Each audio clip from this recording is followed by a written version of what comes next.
All right. So the first issue that we've just discussed together was that if we are not choosing or kind of finding the same, using the same n to generate different public key and private keys. So this would be the very first consequence. And then if you don't believe that this is a big consequence, so you need to listen to the second one, that this is a major one. And with this one, we are going to discuss that. Let me put a label. So this is going to be number one, that in future somebody wants to get a reference. So we are going to show that when you choose, generate two different keys to user one, for example, this is the user one, this is user two, then we are going to show that, for example, user one can use this knowledge and then find the private key of the user two, and vice versa. So imagine that if you generate for n users, then every user would be able to find the private key of every other user. So let's see how this could happen. All right. So I assume that I have two users. So user one, this one has the public key of public key equals to E1 and N. And then the secret key for this user is D1 and N. And then we have another user, we call it U2. And then this user has the public key equals to E2 and N. And then its secret key is D2 and N, right? So what we are saying is that what we are claiming here is that user one, given this its own input, its own public key E1 and D1, its own public key and secret key D1, and the public key of user E2, he can extract the D2, but he's not going to extract exactly D2. He's going to extract some D2 that this D2 is equivalent, is congruent to D2 prime is congruent to D2 mod phi n. That means that their value might not be exactly the same, but they are in the same class, right? They are in the same subclass as D2. So they are essentially mod phi n. They are all the same. They have the same remainder. So let's see how we can start to do this. So we know that from Euclidean algorithm, the user one knows that E1 times D1 is going to be some K times phi n plus 1. Okay. So we are going to just rewrite this one. So I'm going to say that K times phi n, I can rewrite this one to be equals to E1 D1 minus 1, okay? And I'm going to rename this equation, rename this one E1 D1 minus 1, and I'm just going to use it as Z, right? Some integer Z. So now, remember that this user U1 doesn't know P and Q. All he knows is E1, D1, and I should also say N, that is everybody knows, and E2. So now this user that he knows that this is the value and he can compute ED1 minus 1. These are the facts that he knows.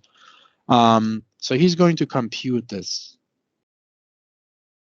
Compute D2 prime is going to be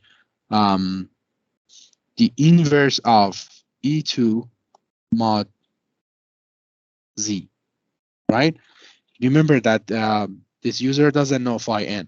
He needs the phi n to be able to compute the D, right? The secret key. He doesn't know phi n, but based on this information, he knows K times phi n. That's the point.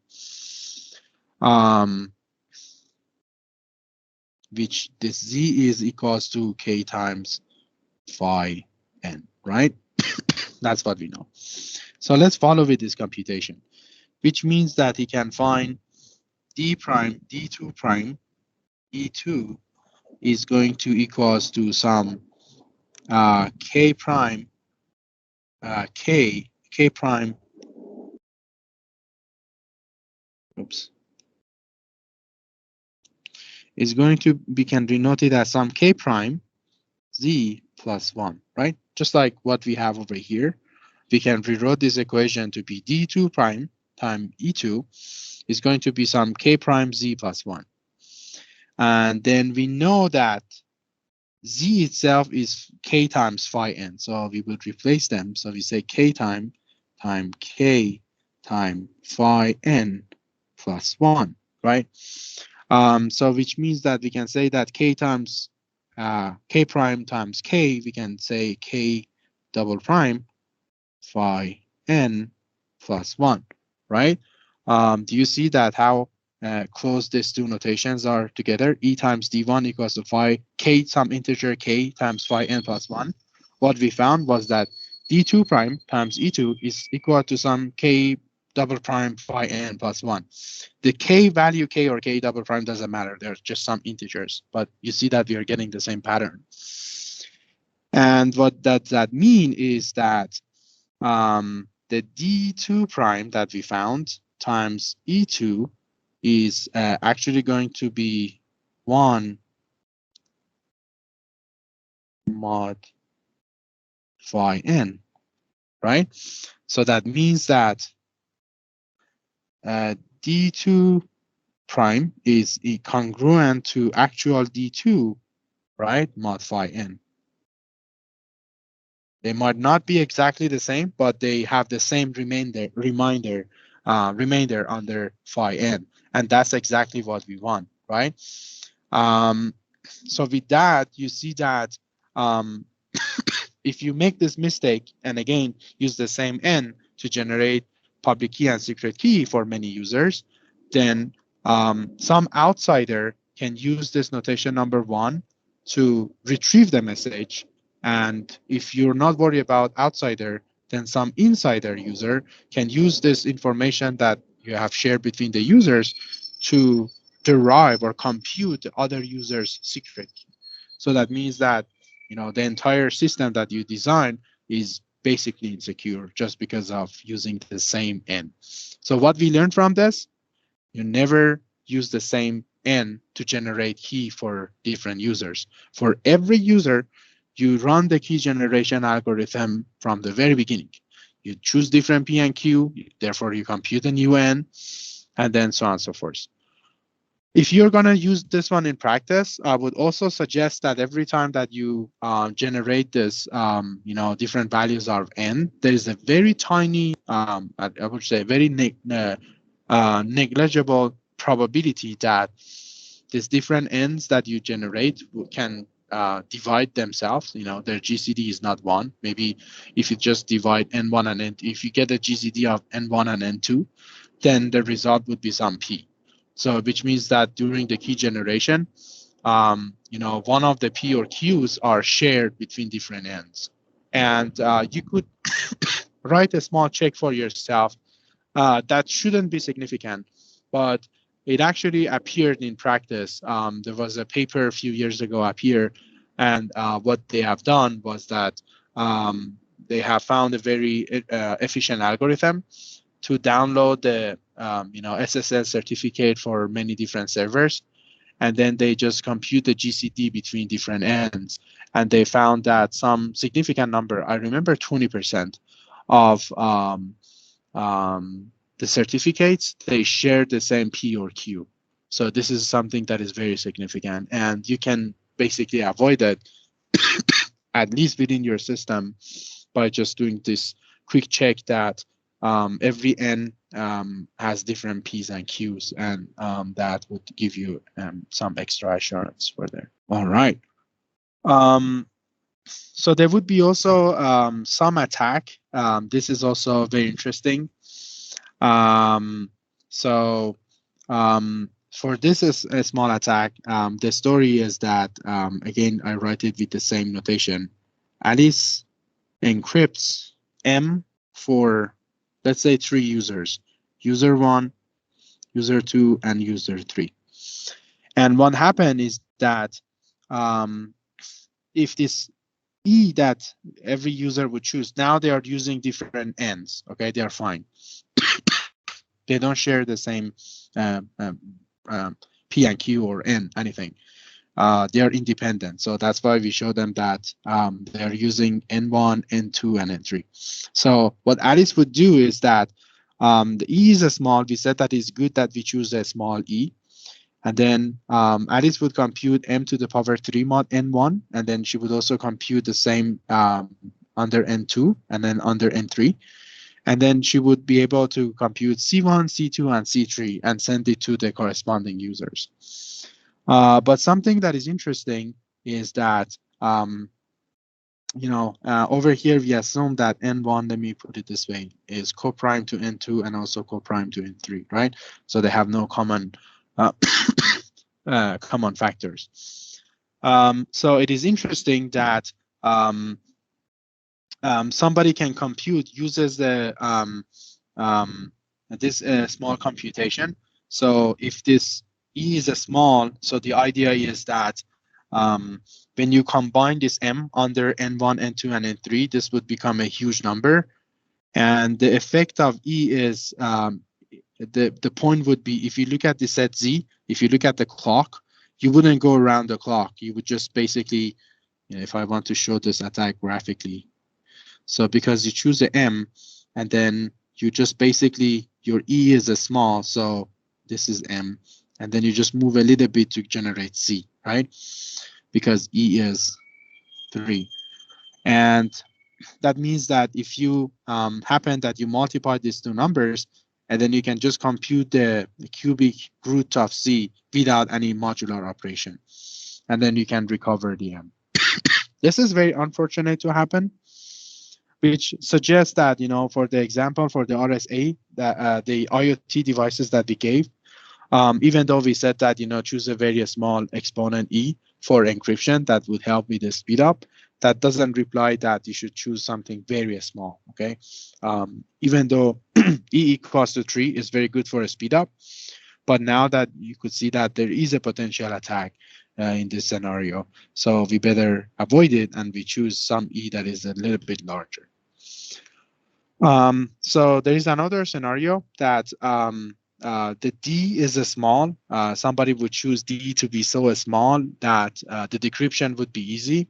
And there are some attacks that we don't want to go through the details. Just it's better for you to know that the value of the D should be greater than the cubic, I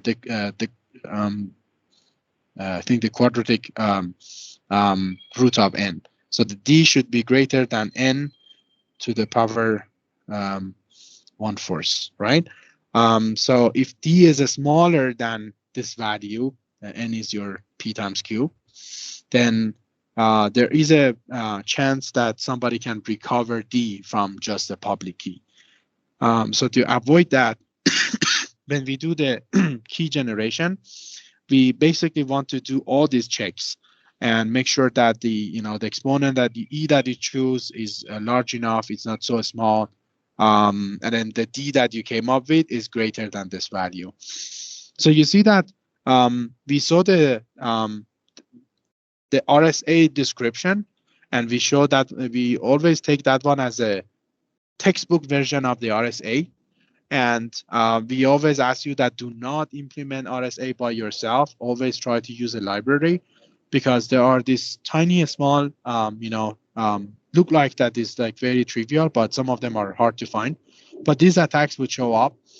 And then the suggestion is that use the famous libraries, open source libraries, to use RSA. You do not use the textbook version. Don't implement the textbook version of the RSA, because you see that at least if you put these two checks on your key generation, you can avoid a lot of attacks. So the suggestion is that you never want to implement these algorithms by yourself. You just the purpose here is to understand them. And then when you want to use them in practice, we suggest you to always use those famous libraries, because they already put some checks in place for these scenarios, and also other scenarios that may come in the future. So you always, save time, and you don't have to know all these attacks, and you make sure that you cover them. So it is the best that you follow with those libraries. So another attack that we want to discuss is the case that somebody would use the same key pair. Like, let's say you generate one key for RSA, and then you use the same key for encryption, decryption, and also you use the same key for digital signature. And that would bring us to our other attack that I want to discuss with you. So let's discuss it over here. Suppose that we have our Alice over here, and then we have Eve on the other side, right? Typical example. Alice has published her public key, E and N, online, so everybody knows the public key of the Alice. And if happened that you use the same public key and private key for encryption and digital signature, I'm going to show you how you can use this mistake to recover the messages. So when we set up the system, Alice would choose a message from ZN and then computes a C equals to M to the E mod N, and send this C to the Eve. And then ask Eve that, well, if you can break the system, compute the M. Give me the M that satisfy this equation, the RSA security problem. Eve now knows that Alice is using the same key for encryption and signature, and Eve is now smart. Eve would find some R from Z star N, some random R he will find. And then he will compute X equals to C times R to the power E mod N. Let's see what he did. We know that E is a public information. He already knows Alice public key. He knows the C because he just received it from Alice. And then N is also public knowledge because it's a public key. So you just compute R to the power E. It is computable by Eve, and multiply to C and compute it as X. And we turn to Alex and say that, hey, Alice, please sign this message for me. And then Alice would say that, oh, okay, somebody, maybe different user, because I'm using the same, public key. Some other user is asking me to, sign a message for this user. Maybe it's trying to authenticate me. And then, but Alice would do some check. She would be a little bit smart, and she would say, well, I don't want to sign the cipher, anything that is a ciphertext that I sent it to somebody before, right? Because somebody can just send this C and say, hey, can you sign this one?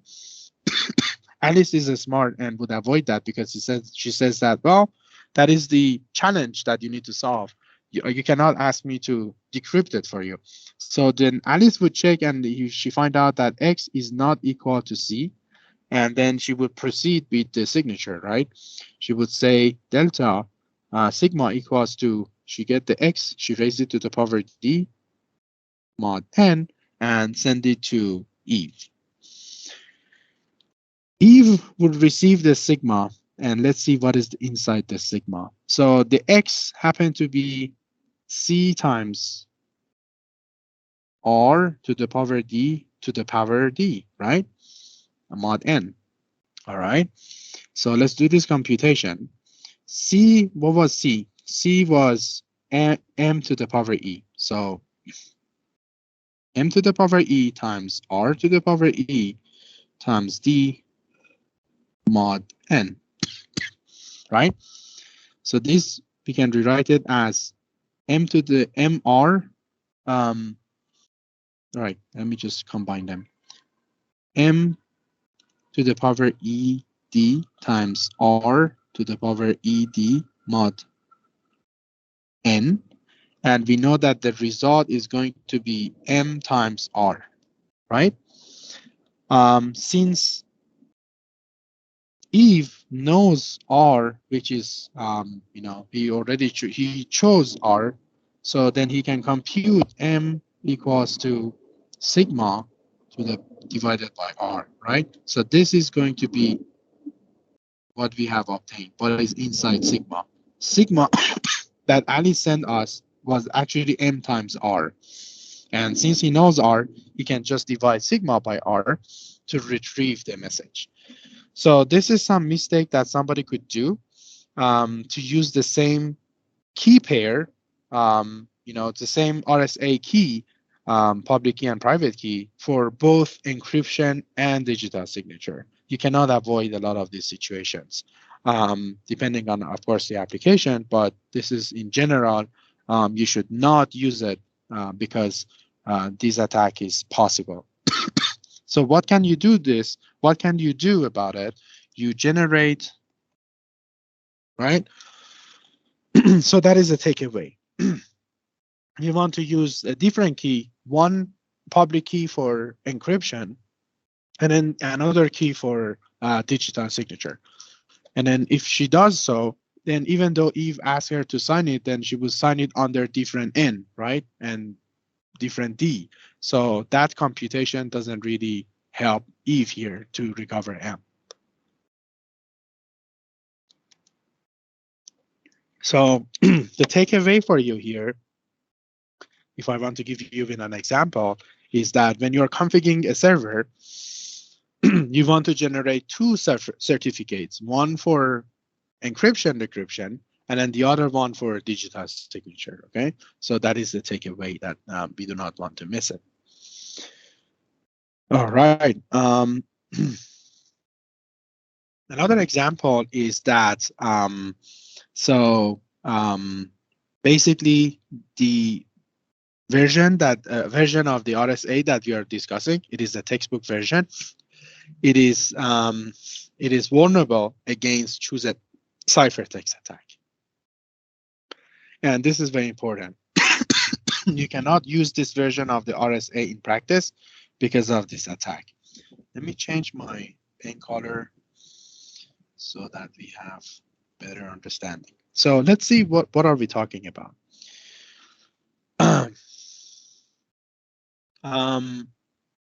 So let's say we have our RSA algorithm. What is the CCA attack? So we have RSA encryption system that he run the key generation, and then he obtains E and N, and he will share it with everyone.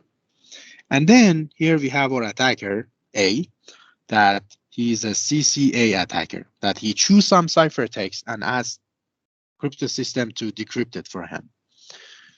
So in the beginning, again, RSA algorithm would say that, you know what, I would choose the M. We would choose the M from ZN, and then he will compute a challenge, a ciphertext challenge, which is equals to M to the E mod N, and send this information, send this C to send to attacker, and he says that if you can break me, give me the M corresponding for this C, right? What is the M for this C? What is the message that I encrypted and I got C? So now that this has started, so we said that A is a CCA attacker, that he can choose some ciphertexts and pass it to RSA algorithm, and it says that, well, I want to break you, but you need to answer some of my challenges so I can get some clue about the way that you work.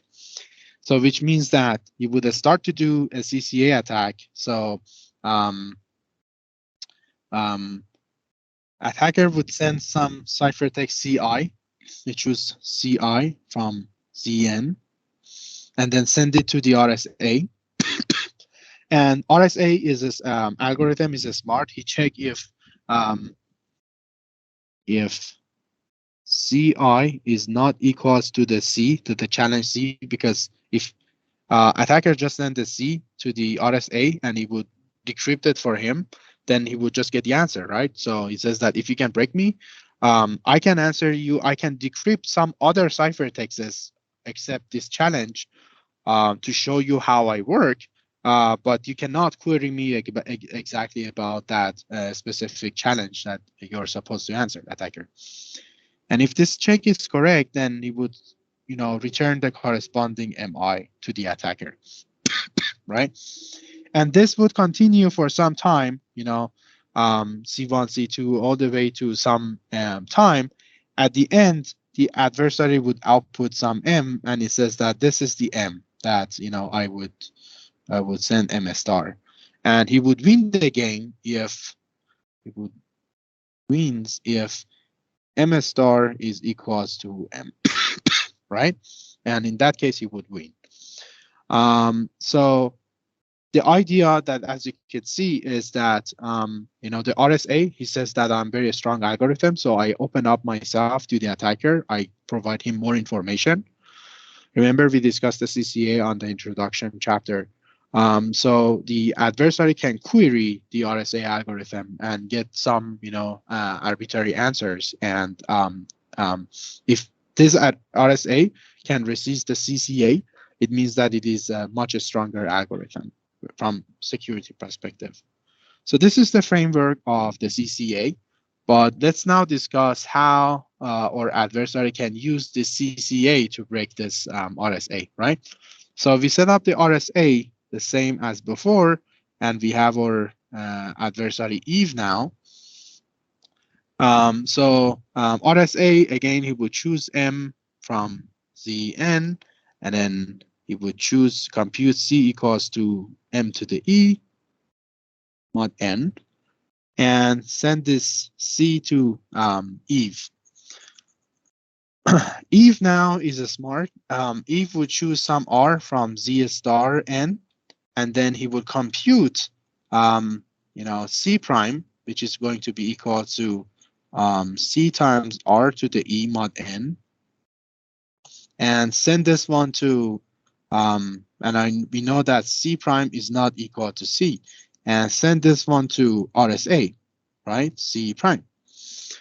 And he knows that these two values are not equal. So, the algorithm would start to respond and would decrypt this message and send it back. So RSA would compute M prime, which is equals to C prime to the power D mod N, and it will send it back to the Eve. And Eve would compute M, which is equals to M prime divided by R, right? And then he can answer the challenge. So with this small diagram, we show that when we allow the attacker to interact with RSA algorithm, and we necessarily provide him something we call him Oracle access, then adversary Eve can break RSA right away. And you see that this is a big signal that in practice, again, you cannot use the textbook version of the RSA just because it is not CCA secure. You can achieve, I think, maximum message use and attack. And after that, RSA, for this class of CCA attacks, we would definitely fail. So overall, now I think I want to put them together. I think we have learned something new about this querying issue over here. So let me give you some conclusion over here. So we discussed that sometimes the algorithm would start to provide something called Oracle. That this Oracle would basically answer the queries that the attacker would get. You would often see this Oracle on the papers. So let's give a good definition of what is an Oracle. It is actually if I want to explain it in words, it is a kind of a powerful object, a piece of code or object that can do specific things in a unit time. It's like constantly can answer. It doesn't even need polynomial time to do the computation. So it is a powerful object that can only do some specific things, not everything. specific things in unit time. Let's see what does that mean. We give you an example. A decryption oracle. Just now we have seen some example of that. Normally we show it with the O, and then subscript D means that it's a decryption oracle. That means that given a ciphertext, then it outputs the corresponding plaintext. What does that mean? That if you give this oracle some ciphertext, then we said that it would immediately output a message such that the decryption of secret key and this ciphertext is also M. It does exactly what the decryption algorithm with a secret key would do. But sometimes soon you will see that we would use this notation for proving, for example, the digital signature and so on and so forth. So sometimes it becomes handy. And sometimes we also have something called signing oracle. So we have a sign oracle that we show it normally with O of sigma, that this one would provide a signature. So if you pass him a message, and then he would immediately output the sigma for that message. Of course, such that the sigma is equivalent to using the signature algorithm with the correct signature and M, right? So you see that these two examples, and I think this is the best time for you to get a little bit familiar with RSA, with the oracle, and it is actually very interesting object. It doesn't have to exist, let me put it this way, but we assume that it exists, and when it exists, it just like oracle is like a god, as the word says. It can do extraordinary things. And sometimes we just use this object, we suppose that it exists, and sometimes we can actually instantiate it a little bit. But we mostly use it in theory to, do the proofs. For example, on this scenario, the oracle itself is the RSA algorithm, right? So the oracle algorithm is within the RSA description. And what it does is that every time you pass a message or a ciphertext, he would just decrypt it, right? So how that does Oracle works, because the RSA has access to his own secret key, so he knows the D, and then he would be able to do this decryption.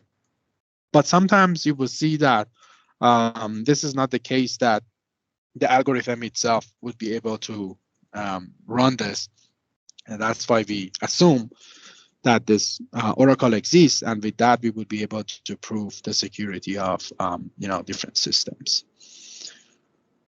Okay, so I think we don't have much time, and I think we have discussed quite a lot of things, and we won't be able to cover this one. We need some time for this next one. So, okay, let me let us stop our lecture today. We would stay on this page, and then we will next week we will continue from this page. Generally, any questions from today's lecture? All right, we look like that we are good. Just a reminder that your midterm is also uploaded, I think a few weeks ago, and I believe the due time is today. So just make sure that you submit it before the due time, so your TA would be able to score them. And I think for your finals, for your midterm, we will also notify you about your score as soon as we get them. So just be a little bit patient. We have a lot of students in this class. So it will take some time to get the scores. All right.